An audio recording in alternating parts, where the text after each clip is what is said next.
les économies d'outre-mer et les entreprises avec des représentants du monde du business qui vont nous en parler pendant une petite trentaine de minutes. Enfin, j'espère qu'il nous en reste 30. Le gouvernement nous a mis légèrement dans le rouge. On va essayer quand même de tenir le timing, on va se dire les choses cash, franchement, directement.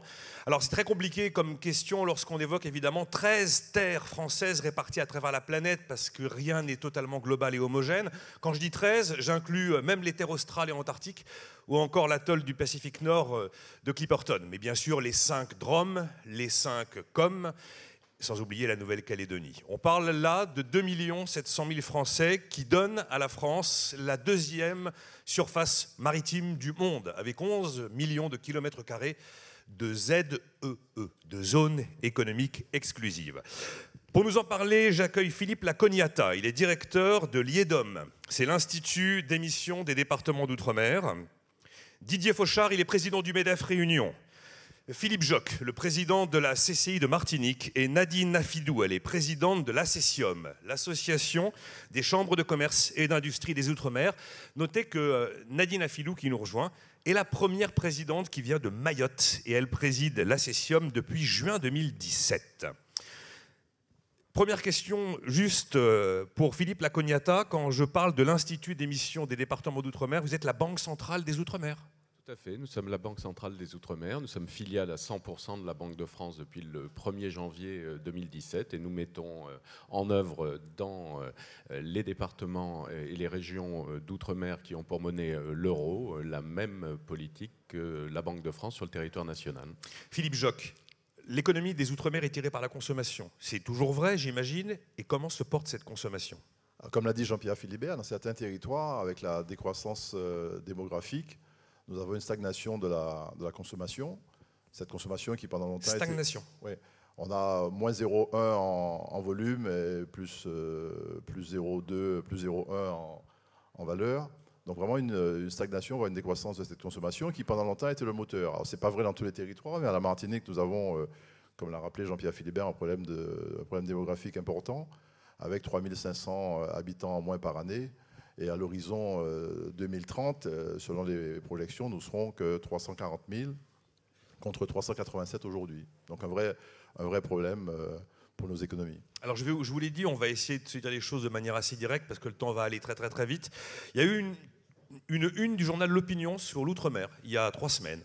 Il y avait la 3e page qui parlait justement des économies d'Outre-mer et le titre était le suivant. Alors vous allez me dire ce que vous en pensez, vous prenez librement la parole. Des territoires entre misère économique et dépendance à la dépense publique. Est-ce qu'on est là sur une vue de l'esprit parce qu'on écrit depuis Paris ou est-ce qu'on est sur une véritable réalité qui concerne les territoires dans lesquels vous vous trouvez? Allez-y, Didier Fauchard. Ça correspond effectivement à cette vision étriquée parisienne. Mais vrai ou faux? Elle est fausse. Totalement fausse. La dépendance à la dépense publique n'est pas une réalité. C'est le mot dépendance qui n'est pas adapté. Aujourd'hui, quand vous avez un territoire qui est devenu, comme la Réunion, département français en 1946, que l'école obligatoire dans nos territoires est devenue obligatoire en 1970, regardez le chemin parcouru. Je mets au défi n'importe quelle région française d'avoir fait le chemin que nous avons fait pour aujourd'hui avoir une jeunesse formée. Alors oui, nous manquons encore d'infrastructures. On manque d'infrastructures routières, on manque d'infrastructures maritimes, on manque de routes aériennes.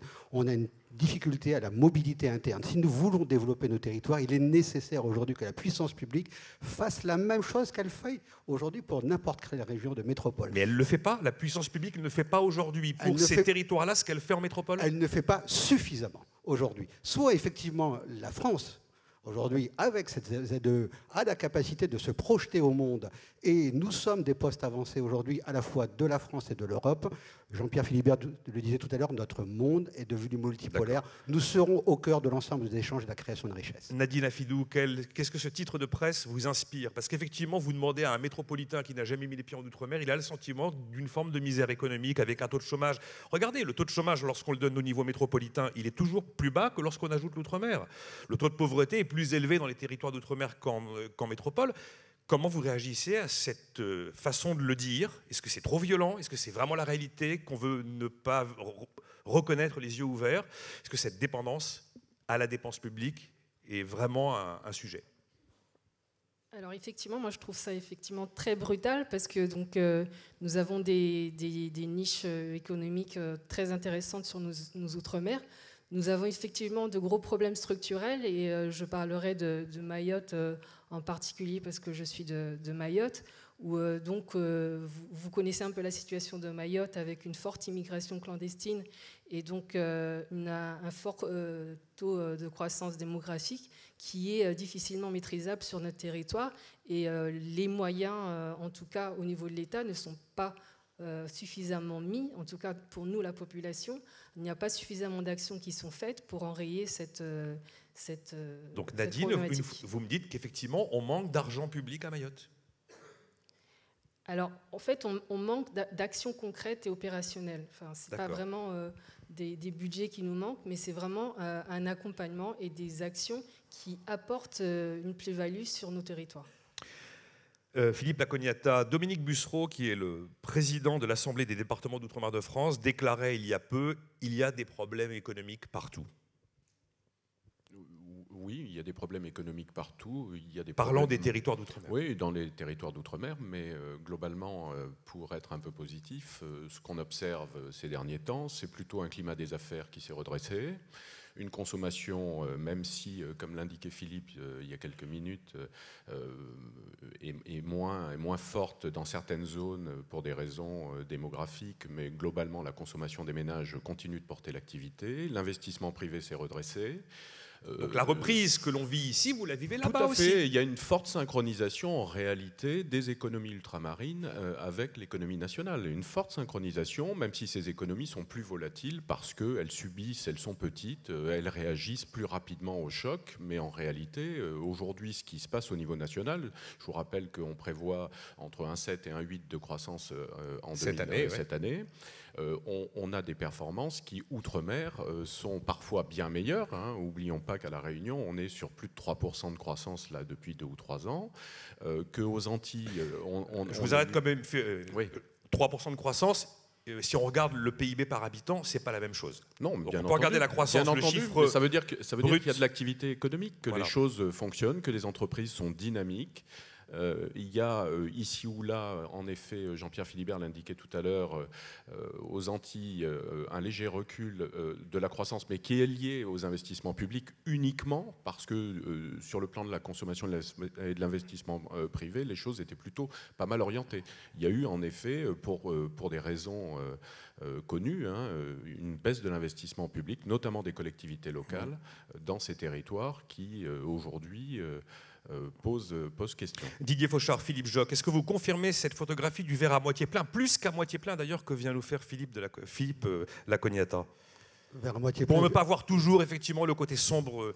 Verre à moitié plein, verre à moitié vide peut-être, mais en tout état de cause aujourd'hui, il y a quand même un chiffre qui est incontournable.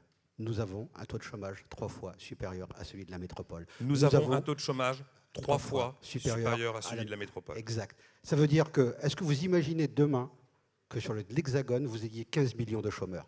Imaginez la situation sociale. Nous avons été capables aujourd'hui de dépasser. Si demain, nous souhaitons effectivement rattraper le niveau de vie, ce n'est pas 3% de croissance qu'il nous faut, c'est 10% de croissance. Et c'est ça l'ambition. Et c'est ça l'enjeu. Ce n'est pas 3 points de croissance qu'il vous faut, c'est 10. C'est exactement cela. Et là, nous aurons la possibilité effectivement de nous inscrire complètement dans la concurrence mondiale. Et me diriez-vous qu'il faut effectivement des chèques de l'État français, de la métropole plutôt, pour vous permettre d'atteindre ces 10%? Là aussi, je vais rebondir sur votre Volontairement, je vous les pose directement les questions de manière un peu cash, je ne le cache pas. Aujourd'hui, ce dont nous avons besoin, quand nous apportons le projet d'avoir de l'innovation, de la recherche, La Réunion a été à 11 000 km, elle est toujours à 11 000 km. Nous avons historiquement la capacité d'innover, de créer, parce que nous avons toujours été éloignés. La recherche et l'innovation, regardez les startups à La Réunion, comment elles foisonnent. Nous avons besoin, demain matin, effectivement, d'attirer des locomotives. Pour attirer les locomotives à La Réunion, qui nous permettront à la fois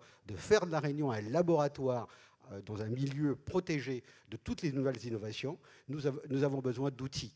Qu'est-ce que vous mettez derrière le mot outil? Ce sont des outils fiscaux. Des outils fiscaux, ça correspond à ce que vient de dire la ministre en disant qu'on allait faire une revue des aides fiscales. Il faut des outils fiscaux. On porte par exemple la mesure qui permettrait aujourd'hui à des grands laboratoires de recherche d'avoir un taux de ce crédit impôt recherche majoré à 50% dès lors qu'il exerce sa recherche dans les régions. Une niche fiscale supplémentaire sur le crédit d'impôt recherche qui déjà coûte 5 milliards par an pour les territoires d'outre-mer.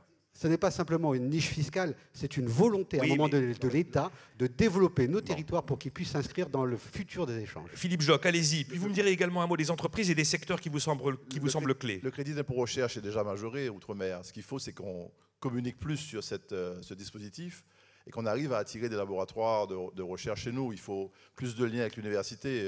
Il faut aussi une attractivité plus forte du territoire. Faire venir des labos de recherche, ça suppose que nous soyons connectés avec nos voisins et avec les États-Unis, par exemple, pour ce qui est du bassin océanique qui me concerne. Le problème de la dépense publique, j'y reviens. On a souvent l'impression que l'État dépense plus outre-mer. Je vais donner trois chiffres qui sont importants. Le volume de la commande publique par habitant en Martinique, c'est 381 €. Le volume, vous dites, de la commande publique par habitant. La commande publique par habitant. 381 € en Martinique, 533 en Guadeloupe et en moyenne française, 516. Ce sont des chiffres qui interpellent. Quand on a l'impression que nous sommes toujours sous perfusion de transferts sociaux et d'aides publiques. Alors c'est vrai, comme l'a dit Didier, nous avons besoin d'aides publiques pour nos équipements. Nous avons des retards d'équipement qu'il faut résorber. Et là, pour accroître l'attractivité de nos territoires, il faut aussi ces investissements dans le numérique, dans les réseaux. Nous avons des problématiques d'assainissement et d'eau. Si on veut faire dans nos territoires des zones touristiques importantes, on ne peut pas continuer sans un réseau d'assainissement ou un réseau d'eau qui soit satisfaisant. Donc ces investissements sont indispensables au développement économique. Et la croissance, pour reprendre l'expression de Philippe, elle est peut-être de 3% à La Réunion, mais l'année dernière, nous avons eu moins 0,1 du PIB en Martinique. Donc c'est vraiment très contrasté par territoire, et c'est ça qu'il faut bien retenir. Nous avons des outre-mer et pas un outre-mer. Dans 2 secondes, je vous interrogerai sur 3 secteurs particuliers, le bâtiment et les travaux publics, la distribution, le tourisme. Nadine Afidou, on va dire un mot de Mayotte. Vous êtes à la tête de l'Association des chambres de commerce et d'industrie de l'outre-mer. Si vous deviez donner 3 éléments d'attractivité absolument indiscutables des territoires que vous représentez, et peut-être évoquer 2 ou 3 pistes de progrès. Alors, pour moi, à mon sens, l'activité qui pourrait vraiment apporter un plus pour nos territoires, déjà, c'est le tourisme, et on en parle quand même assez régulièrement, oui. Même si... Voilà, effectivement, un certain nombre de dispositifs ne sont pas vraiment mis en place sur nos territoires pour y arriver. Et je dirais également que sur nos territoires, en tout cas ceux de l'océan Indien et celui de Guyane, nous avons aussi une force majeure qui est notre jeunesse, qui contribue quand même à nous apporter une vision sur l'avenir de nos territoires, en les formant à devenir les cadres dirigeants. On en parlera avant le déjeuner, je serai là pour évoquer la formation des cadres. Donc le tourisme, la jeunesse, qui sont des éléments d'attractivité. Oui, tout à fait. Et bien sûr, après, je pense qu'au sein de notre zone, de chacun de nos zones géostratégiques, on représente quand même la France dans ces bassins océaniques. Et donc c'est vraiment la sécurité administrative, en quelque sorte, donc des systèmes de santé et de sécurité quand même plus intéressants que sur les autres territoires voisins. Et le sujet ou les 2 sujets qui vous préoccupent vraiment, sur lesquels il faut agir de manière à ce que l'économie et automatiquement les entreprises s'en portent mieux? Alors, moi, je vais parler particulièrement de Mayotte, et ça va rejoindre aussi la Guyane, mais c'est vraiment la sécurité, l'insécurité. La sécurité. Vous avez parlé de l'immigration clandestine et vous ajoutez la sécurité, qui généralement se suivent. Alors, elles se suivent, elles ne sont pas forcément liées, mais ce sont vraiment des facteurs vraiment gênants pour le développement de nos économies et qui limitent l'arrivée des investisseurs sur nos territoires, forcément. Didier Fauchard, vous êtes à la tête du MEDEF Réunion. On va dire un mot des entreprises. Comment vont les entreprises et quelles sont leurs préoccupations? Est-ce qu'elles se demandent si elles vont avoir de nouvelles niches fiscales? Est-ce qu'elles se demandent qu'est-ce qu'on va faire du CICE quand il sera supprimé? Par quoi il va être remplacé? Ou est-ce qu'elles sont sur une dynamique d'investissement parce que justement les éléments de reprise sont là? Il y a toujours le triptyque des entreprises, on va le retrouver à La Réunion. 3 préoccupations majeures des chefs d'entreprise aujourd'hui. 3 préoccupations, allez-y. La première préoccupation, c'est comment évoluer dans un cadre stable et pérenne. Nous avons passé des années à avoir des lois successives qui, à aucun moment, n'ont été réellement évaluées et à aucun moment n'ont été effectivement porteuses d'une ambition. Moi, je voudrais insister sur cette ambition aujourd'hui que nous avons, nous tous, pour nos territoires. Premier élément. Le deuxième élément, c'est comment je finance l'entreprise. Il faut se rappeler aujourd'hui que nos territoires, et la Réunion en particulier, c'est de la TPE-PME. Le MEDEF Réunion, c'est aujourd'hui 95% de TPE et de PME. Leur enjeu, c'est comment je me finance. Les banques sont-elles là? Les banques sont bien sûr que les banques sont présentes, mais quand on veut aujourd'hui développer l'économie de la connaissance, parce qu'aujourd'hui nos atouts sont aujourd'hui autour de la recherche de l'innovation, dans l'adaptation de savoir-faire, il nous faut une jeunesse formée qu'on a simultanément. Bien entendu, il faut simultanément se préoccuper de cette jeunesse qui aujourd'hui sort de l'école sans aucun diplôme. Et là, on le sait tous, c'est de l'apprentissage qui est la voie royale pour l'insertion. Donc financement, effectivement, instabilité réglementaire et le troisième. Et le troisième, c'est justement de mettre en adéquation effectivement les compétences et les emplois de demain. Deux éléments essentiels. Les compétences et les monter emplois. en excellence sur nos formations et simultanément développer l'apprentissage pour être plus proche des besoins des entreprises pour aujourd'hui nos jeunes qui sortent de l'école sans aucun diplôme. Philippe Joc, je sais qu'il va falloir faire très court. Il y avait trois secteurs dont vous vouliez parler, le bâtiment, le tourisme et la distribution. Le bâtiment, on en a parlé. Il faut des investissements structurants. C'est un secteur qui est en grande crise à Martinique et à la Guadeloupe. Je donnerai les chiffres de la Martinique parce que je les connais mieux. Nous avons des ventes de ciment qui sont aujourd'hui autour de 164 000 tonnes, quand elles étaient de 260 000 en 2008, juste avant la crise sociale. Vous avez 1222 entreprises du secteur qui ont été liquidées entre 2014 et 2016, avec en face 600 créations, donc un solde net négatif de moins 600. Une vraie nécessité de réinvestir sur les travaux routiers, sur l'équipement, sur les réseaux, je l'ai déjà dit, je ne reviendrai pas. Sur la consommation, ce que je voulais dire, c'est qu'on a une problématique liée à ce vieillissement de la population et à cette décroissance. Il faut faire revenir les jeunes talents chez nous et nous avons quelques filières d'excellence qui peuvent permettre ce retour. Nous travaillons beaucoup à la Chambre de commerce et d'industrie de la Martinique sur le numérique. Nous avons mené une étude récente avec l'État et avec la collectivité sur cette filière. Comment la structurer, comment faire en sorte de faire revenir nos jeunes talents à la Martinique quand ils ont des projets numériques. Nous avons aujourd'hui un stand CCI qui est consacré au numérique aujourd'hui. Ce sont des sujets qui sont importants. En matière d'énergie renouvelable, nous avons quelques pépites qui sont en capacité de produire des choses qui sont duplicables dans notre environnement proche. Donc autant de secteurs qui peuvent permettre de faire revenir notre jeunesse qui, comme à La Réunion, est formée et ne demande que cela. JOMD, c'est une formidable occasion de mettre en avant notre potentiel et les potentialités de nos territoires. Le dernier sujet, le tourisme, c'est pour l'ensemble des Outre-mer une chance. Il faut qu'on se donne les moyens. Le Premier ministre, lors du lancement des Assises des Outre-mer, a indiqué que la compétitivité coût lui paraissait moins importante dans ce secteur que la compétitivité hors coût. Je voudrais simplement dire qu'on en parle de tellement loin en matière d'hôtellerie qu'il faut un choc de compétitivité et des aides à l'investissement pour relancer la construction d'hôtels, la rénovation d'hôtels et permettre une restructuration des comptes de résultats. Donc il y a un effort à faire sur le coût du travail. Et là, vraiment, ce sont des éléments qu'il faut mettre en place rapidement. J'entends bien qu'il faut faire mieux avec moins, parce que la ministre dit mieux avec autant. On comprend bien, en regardant les chiffres, que c'est mieux avec moins. C'est pas facile. L'équation est compliquée. On a un peu moins de 5 minutes pour conclure. On va faire un petit tour avec vous quatre, commencer par Philippe Lacognata. Les assises de l'Outre-mer se sont ouvertes le 4 octobre dernier jusqu'au mois de mai prochain. Qu'est-ce que vous attendez du livre bleu Outre-mer qui va être annoncé au printemps, 2 ans après le rapport de Victorin Lurel Philippe Lacognata. Je crois que c'est un moment important pour... En essayant d'être très concret, s'il vous plaît, vraiment oui, du fond du cœur, qu'est-ce que vous devez trouver Non, mais c'est un moment important pour faire des constats partagés et qui permettent ensuite d'engager un certain nombre de chantiers. Comme le disait Philippe tout à l'heure, il y a des outre-mer.